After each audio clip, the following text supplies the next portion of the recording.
Hello everyone.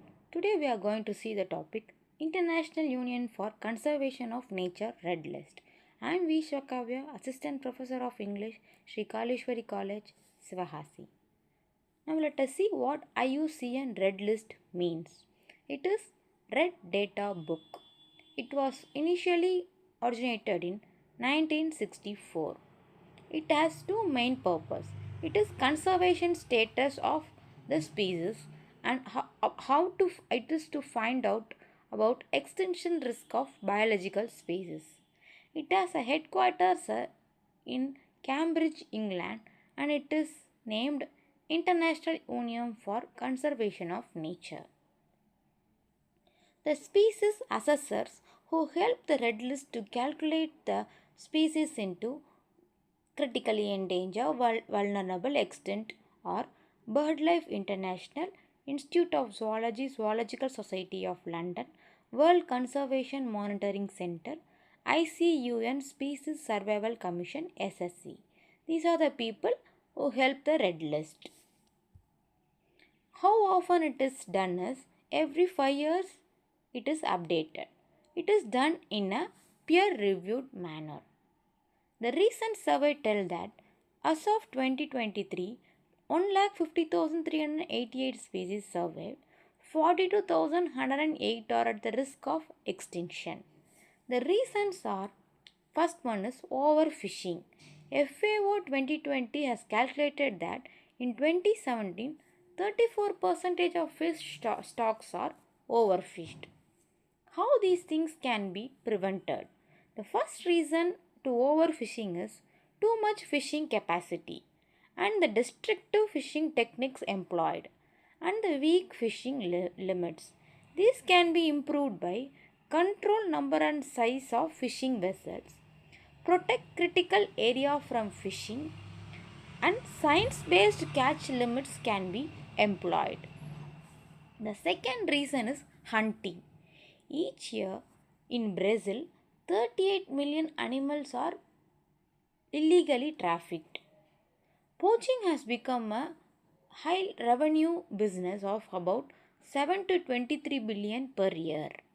The poachers use poisonous arrows instead of rifles and guns. So these make it difficult for the officers to find out the poaching. Since 2006, 12,842 rhinos have been fallen victim to poaching. In Botswana, 35,000 elephants are slaughtered annually. So these things can be reduced by strict law. The drones can be used to monitor the species and continuous assessment of survey can be done to monitor the availability of the species and the public awareness can be created. Public can donate some amount to preserve these species. Shark fin was banned in China. The shark fin soup demand was really high in China, and due to continuous awareness and protest, the shark fin has been banned in China, and this can improve the population of shark.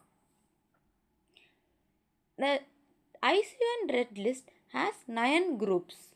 Let us see what are the 9 groups. The first one is extinct. It is something that is no longer extant in the world.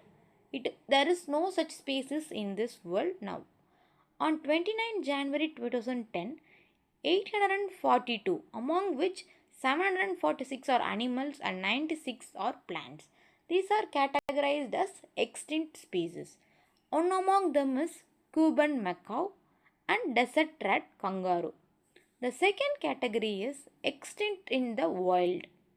It is about it cannot be existed in a wild. It can be only grown in a captivity or outside the native range. The examples are charcoal palm puffish and Hawaiian crow. The next category is critically endangered. These are in extreme critical state and the action should be taken to prevent it from going into extinct. They are variegated spider monkey and slender snouted crocodile. The next category is endangered. They are in the very high risk of extinction in the wild. They meet the categories of A to E endangered criteria. They are wild camel and okapi. The next category is vulnerable. This one meets only one of the criteria from red list, and it is due to the human caused extinction. So if human does not intervene to prevent it, it will go to a extinction. The examples are Williams side-necked turtle and cave razor python. The next one is near threatened. They may be endangered in the near future. They are short-eared dog and rainbow parrotfish. The least concern are they are really widespread in the wild and they need not be bothered. They are alpine rose and pennant coral fish. The data deficient are these are really abundant in the nature and they need not be analyzed or categorized in any such categories. So they are bull sea reef lobster and marsh dropping. Not evaluated or those things species they don't come under any of these 8 categories. Then there are A to E criteria in red list. The first one is population size reduction. It is measured over based on A1 to A4 categories, longer of 10 years or 3 generations. And the second one is geographic range in the form of either B1 extent of occurrence or B2 area of occupancy. Then the C1 is small population size decline. It has number of mature individuals. If it is below 250, it comes under the critically endangered. If it is below 2500, it is considered endangered.